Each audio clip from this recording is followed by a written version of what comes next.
14 নম্বর ক্লাসে প্রথমে দেখবো হচ্ছে পাথফাইন্ডার ডিটেলস, তারপর অবজেক্ট থেকে ট্রান্সফর্ম অপশন, এটা আমরা দেখব। আমরা শেপ বিল্ডার টুল নিয়ে কাজ করছিলাম। শেপ বিল্ডার টুল যেভাবে কাজ করছিল সেভাবে কিছু কাজ এখানে আর কি করব আমরা পাথফাইন্ডার ডিটেলস থেকে। আমি যদি এখান থেকে আমি এটা কি নিলাম, একটা ফিল কালার নিলাম, হ্যাঁ, এটাকে এখানে দিলাম। আমরা এই পাথফাইন্ডার থেকে কি করছিলাম, এগুলা অল্টার সেভে ডিলিট করে দিতে পারছি, আবার এই দুটাকে একটা করে দিতে পারছি, তাই না? তাহলে এগুলো কাজে করা যাবে হচ্ছে কোথা থেকে, উইন্ডো থেকে, এই যে পাথফাইন্ডারে। এই পাথফাইন্ডারটা একটা হেভি হেভি ইম্পর্টেন্ট বিষয়। হ্যাঁ, এখন প্রথম যে আছে এটার নাম হচ্ছে ইউনাইট। কি ইউনাইট? এটাতে যদি আমি দেই, এই যে এখান থেকে যে কাজটা আমি করলাম এই কাজটাই হবে এখানে, এই যে এখানে দিলাম, এই যে হয়ে গেল, বুঝছে না? তার মানে এই কাজটা আমরা দুইটা অপশনের মাধ্যমে বা এখানে একটা টুলসের মাধ্যমে করতে পারি, আবার এখানে ইউনাইট অপশন থেকেও করতে পারি। ওকে, আচ্ছা, এখানে কি আছে, এই যেখান থেকে বোঝাই যাচ্ছে যে একটা থেকে আরেকটা কি হবে, আউট হয়ে যাবে। মাইনাস ফ্রন্ট, মানে মাইনাস ফ্রন্ট। ফ্রন্ট বলতে কোনটা, উপরেরটা, এই যে এটা একটা অন্য কালার দেই। এটা হচ্ছে ফ্রন্ট, এটা হচ্ছে কি ব্যাক। ওকে, তাহলে কোনটা আমার মাইনাস হয়ে যাবে, এটা। এখানে ক্লিক দিলাম, এই যে হয়ে গেল। এখান থেকেও আমরা এই কাজটা করতে পারি। আমি অল্টার সেভে ধরে আমি যদি এটা এর মুখে দেই, ডিলিট হয়ে গেল, ঠিক আছে? আবার এখানে দেখতে পাচ্ছি কি হবে, ইন্টারসেক্ট বলতে মানে ইন্টার বলতে এই মিডিলেরটা থাকবে, আর এগুলো কি হয়ে যাবে, ডিলিট হয়ে যাবে, ঠিক আছে? এখানে ক্লিক দিলাম, ডিলিট হয়ে গেল। শুধু কিন্তু এইভাবে আমরা কাজ করব না, যখন আমরা প্রজেক্ট করব, ডিজাইন শিখব, তখন কিন্তু এগুলো মনে রাখতে হবে, এর কাজগুলো। হ্যাঁ, আচ্ছা, এটা থাকলো, এটা কিন্তু এখান থেকেও করতে পারি। এই যে অল্টার সেভে ধরে এগুলো ডিলিট করে দিলাম, হয়ে গেল। আবার এই যে এখানে কি আছে, এক্সক্লুড, ঠিক আছে? এটা কি হবে, মিডলের টুকু কি হয়ে যাবে, এরকম হবে, তাই না? আচ্ছা, এখানে ক্লিক দিলাম, এই যে হয়ে গেল, তাই না? তাহলে এই কাজগুলো এখান থেকে করতে পারতেছি, কিন্তু এই কাজটা, এই যে এই কাজটা ডিভাইড কাজটা এখানে না হবে না এর দ্বারায়। এখন আমি যদি এখানে ডিভাইড করে দেই, ডিভাইড, তাহলে কি হয়ে গেল, আমি কোনো কিছু মাইনাস করলাম না, প্রত্যেকটা অংশ কি হয়ে গেছে, এই যে আলাদা আলাদা হয়ে গেছে। ওকে, তাহলে এটা ডিভাইড হয়ে গেছে কিন্তু, এই যে এখন আমি চাইলে এটার কালারটা চেঞ্জ করে দিতে পারি। ওকে, তাহলে ডিভাইড, ডিভাইড বলতে বোঝাচ্ছে মানে ভাগ করা। এই যে পয়েন্টগুলো, অ্যাঙ্কর পয়েন্ট দেখাচ্ছে, এগুলো কি হয়ে যাবে, এখান থেকে ডিভাইড হয়ে যাবে, ঠিক আছে? এই ডিভাইডটা কিন্তু অনেক সময় আমাদের কাজে লাগবে। অনেক একটা ডিজাইন করলাম, ডিজাইন করে আমি কি করে দিলাম, যেমন এই যে একটা আমি কাজ দেখাইছিলাম এরকম করে, এই যে আমি এরকম করে নিলাম, হ্যাঁ, নেয়ার পরে আমি যদি এখান থেকে লাইন সেগমেন্ট টুলে গিয়ে এরকম করে দেই, তারপরে এখান থেকে এরকম করে দিলাম, হ্যাঁ, আবার কর্নার থেকে এরকম করে নিলাম, এদিক থেকে এরকম করে নিলাম, এখন সবগুলোকে ধরলাম এইভাবে ধরে আমি যদি এখানে ডিভাইড করে দেই, এখন এখান থেকে আনগ্রুপ করি, তাহলে এই যে আলাদা আলাদা অংশে কি হয়ে গেছে, বিভক্ত হয়ে গেছে, তাই না? এটা হচ্ছে ডিভাইড করা, ভাগ করে ফেললাম কেটে কেটে। আচ্ছা, এখন এখানে নিয়ে আসি আবার এটা, আমি যদি এখানেই ক্লিক করি, ট্রিম, ট্রিমটা কি কাজ করবে, ওই যে তাহলে এই দুটাকে এক করে দিছে, আর এটা কি আলাদা, এটার কিন্তু একটা কি ছিল, একটা অংশ ছিল, এটার একটা অংশ আছে, তাই না?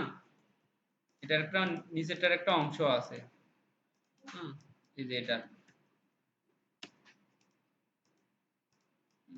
তাহলে লালের এই অংশটুকু আছে এর নিচে, মানে হলুদের নিচে, তাহলে এটা কি হয়ে গেছে, মাইনাস হয়ে গেছে, এখান থেকে যে মাইনাস হয়ে গেছে। এখন আনগ্রুপ করি, আনগ্রুপ করার দরকার নাই, ও দুইটাকে ধরতে হবে আমার। এই যে আনগ্রুপ যদি করি, ট্রিম করলে কিন্তু গ্রুপ হবে, পরে আনগ্রুপ করে নিতে হবে, এটা মাইনাস হয়ে গেছে। এটাও আমাদের অনেক অনেক ইম্পর্টেন্ট, এটাও আমরা শিখবো। হ্যাঁ, আচ্ছা, তাহলে এবার কি আমরা শিখবো, এই যে এটা এটা হচ্ছে কি মার্জ, দুটাকে এক করে দিবে, দিলাম, এই যে মার্জ হয়ে গেল। হ্যাঁ, এই যে মনে করো গ্রুপ হয়ে গেছে আর কি। হ্যাঁ, দুটাই একটা হয়ে গেছে, আনগ্রুপ করলে আলাদা হবে। তাহলে মার্জ করা মানে কি, একটা করা আর কি, দুটাকে গ্রুপ হয়ে গেছে। আচ্ছা, তারপরে এটা কি, এটা হচ্ছে ক্রপ। এখানে যদি ক্লিক দেই, আমার এটার সাথে এটার পার্থক্য আছে কিন্তু। এখানে যদি ক্লিক দেই কোনটা থাকতেছে, হলুদের এই যে উপরের টুকু থাকতেছে এইটুকু, আর এখানে ক্লিক দিলে কোনটুকু থাকবে, লাল টুকু থাকবে। তার মানে এর নিচে কি আছে, লাল। হ্যাঁ, পিছনেরটা থাকবে আর কি, এই যে। আর এখানে ক্লিক দিলে সামনেটা থাকতেছে। এগুলা আমাদের বুঝতে হবে, লজিক বুঝতে হবে কিন্তু। হ্যাঁ, না বুঝলে হবে না।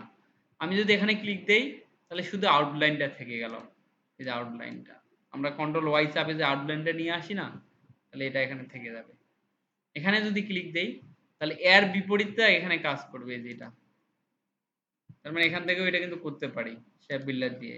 মাইনাসটা চেপে ধরে, বলতে অল্টার চেপে ধরে টান দিলে এটা কাজ হবে। আশা করি এটা বুঝছি আমরা, তাই না? আচ্ছা, এটা হচ্ছে কি আমাদের পাথফাইন্ডার। পাথফাইন্ডার কোথা থেকে বের করতে হয়, এখান থেকে, এই যে পাথফাইন্ডার। তাহলে শিফট কন্ট্রোল F9 চাপতে হবে। F9 একটা আমাদের এখানে কি আছে কিবোর্ডে, সেটা চাপতে হবে। হ্যাঁ, আমরা এখান থেকে বের করে নেব, সমস্যা নেই। এটাকে আবার এখান থেকে পাথফাইন্ডার থেকে এটাকে টেনে এখানে অ্যাডজাস্ট করে দেওয়া যায়, এই যে এখানে অ্যাডজাস্ট করে দিলাম, এখানে থেকে গেল। তাহলে আমার চাইলে এখান থেকে এটা ক্লিক করে বের করে নিতে পারি। ওকে, তাহলে আমরা পাথফাইন্ডার অপশনটা শিখে নিলাম। এখন আমরা শিখব হচ্ছে কি, অবজেক্ট থেকে ট্রান্সফর্ম অপশন। আমি এটাকে কি করলাম, ধরলাম। হ্যাঁ, বলতে একটা কি ড্র করলাম, শ্যাপ। আমি যদি অবজেক্ট যাই, অবজেক্ট থেকে ট্রান্সফর্মে যাই, ট্রান্সফর্ম থেকে মুভ আছে, রোটেট আছে, রিফ্লেক্ট আছে, স্কেল আছে, শেয়ার আছে। ওকে, আচ্ছা, তাহলে আমরা মুভটা যদি ক্লিক করি, এই যে এখানে দেখা যাচ্ছে, এই প্রিভিউ যদি আমি দেই, এই যে এটা এদিকে সরে গেল, তাই না? আমি এখান থেকে সরাইতে পারি। আমি যদি এটাতে কি করি, বাড়াই দেই এটা ভার্টিক্যালটা, তাহলে এদিকে সরতেছে, তাই না? আমি যদি এখানেই ক্লিক দেই, তাহলে এদিকে সরবে। তাহলে হরিজন্টাল বলতে বাম থেকে ডানে, এটাকে হরিজন্টাল বলতেছে। আর ভার্টিক্যাল বলতে লম্বা লম্বি, উপর নিচ। কলামটা হচ্ছে কি ভার্টিক্যাল, আর রোটা হচ্ছে কি হরিজন্টাল। তাহলে এখানে কিন্তু আমরা এটা লিখেও দিতে পারি যে এটা আমার কত ডিগ্রি, 90 ডিগ্রি অ্যাঙ্গেলে থাকবে। এই যে 90 ডিগ্রি অ্যাঙ্গেলে থেকে গেল। আশা করি বুঝা গেছে। এটা কিন্তু রাইট বাটন ক্লিক করেও এটা, এই যে ট্রান্সফর্ম থেকে এটা বের করা যায়, মুভ। তার মানে আমরা এখান থেকেও পাবো এটা, এই অপশনটা। আবার এখান থেকেও পাবো, যখন সুবিধা হবে, যেখান থেকে আমরা বের করে নেব সেখান থেকে। হ্যাঁ, এখন রোটেট, রোটেট কত ডিগ্রি অ্যাঙ্গেলে ঘোরাবো। আমি যদি 45 ডিগ্রি দেই, এখন যদি ওকে দেই, তাহলে এটা ঘুরে গেল কিন্তু 45 ডিগ্রি অ্যাঙ্গেলে।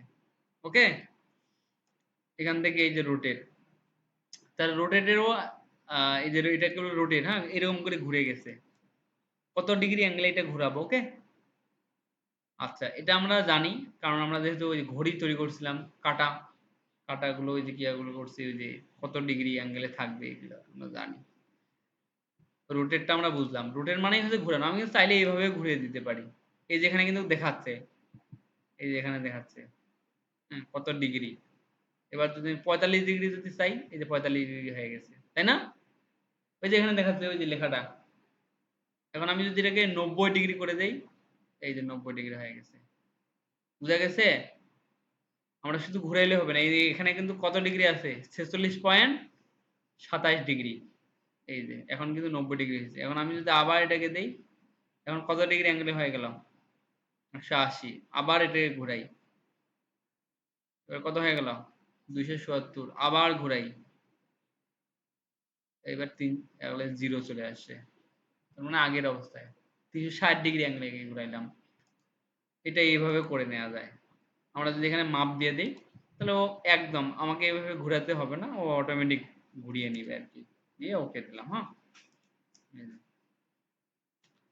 আশা করি বোঝা গেছে। ট্রান্সফর্ম থেকে আমি এখন চলে যাব রিফ্লেক্ট। তাহলে রিফ্লেক্ট কি করে, এখানে হরিজন্টালে যদি ক্লিক দেই, এখানে ক্লিক দেই, আমরা রিফ্লেক্টটা জানি। হ্যাঁ, আমি যদি একটা কপি করি, যে হরিজন্টাল বরাবর একটা কপি হবে, এটা হবে 45 ডিগ্রি, দিয়ে কপি দিলাম, তাহলে 45 ডিগ্রি একটা হয়ে গেল, মানে উল্টা দিকে হয়ে গেল একটা, তাই না? এর বিপরীত দিকে আরেকটা হয়ে গেল, এইদিকে ঘুরে গেছে আর কি। ঠিক আছে, রিফ্লেক্টটা আমরা এটা শিখছি এর আগে। তারপর স্কেল আছে, স্কেল। স্কেলটা আমরা জানি, স্কেলটা কোথা থেকে শিখছি, এই যে এখানে স্কেল একটা টুলেই আছে, এটার এটার কাজ একই। ঠিক আছে, তাহলে স্কেলটা আমরা জানি। ওকে, তাহলে এখান থেকে আমরা এই যে এখানে যদি যাই, স্কেলে ক্লিক দেই, এটাকে যদি আমি কি করি 90% করে দিয়ে কপি দেই, তাহলে ছোট হয়ে গেল, এখন কালারটা চেঞ্জ করে দিই। এই যে এটা আমরা জানি। তারপরে আর কি আছে, এখান থেকে ট্রান্সফর্মে গেলাম, সিআর আছে, এই সিআরটা কিন্তু খুবই খুবই ইম্পর্টেন্ট। এখন আমি যদি এটাকে এই যে কি করি, এই যে এরকম করে মাইনাস করে দেই, তাহলে ঘুরে গেল কিন্তু। আবার এটাকে যদি বাড়াই দেই, এদিকে ঘুরে যাবে। তাহলে এটা ভেরি ভেরি ইম্পর্টেন্ট। ওকে, এই যে এটা কোন দিকে কোন দিকে হচ্ছে, বাম দিকে ডান দিকে, তাই না? মানে এটা হচ্ছে হরিজন্টাল, হরিজন্টাল মানে কি বাম ডান কাজ করবে, আর ভার্টিক্যাল হলে কি হবে, এদিকে কাজ করবে। এখন যদি এটা বাড়াই দিই, এই যে উপর নিচ হচ্ছে কিন্তু এখন, তাই না? এই যে যখন কিন্তু আমার এরকম করে একটু বাঁকা করে নিতে হবে তখন এখান থেকে কিন্তু কাজটা করব। হ্যাঁ, আচ্ছা, এটা বুঝলাম। এখন আরেকটা বিষয় আছে, আমি যদি এই যে ডিরেক্ট সিলেকশন টুলে যাই, গিয়ে আমি যদি এটাকে এরকম করে নেই, শুধু এই কর্নারটা, হ্যাঁ এই দুটাকে ধরি, হ্যাঁ এই দুটাকে ধরলাম, ধরে আমি যদি এখানে যাই, সিআরে যাই, গিয়ে আমি এটাকে হরিজন্টালি রাখলাম। এখন এটা যদি আপ থেকে বাড়াই দেই, আপ থেকে, ঠিক আছে? আচ্ছা, এখান থেকে ভার্টিক্যালে যাই, ভার্টিক্যাল থেকে যদি বাড়াই দিচ্ছি, এই যে এরকম হচ্ছে, মানে উপর নিচ, তাই না? এই যে এরকম হচ্ছে, দেখো, এই যে, তাই না? এরকম হচ্ছে। আচ্ছা, এটা এইভাবেই থাক।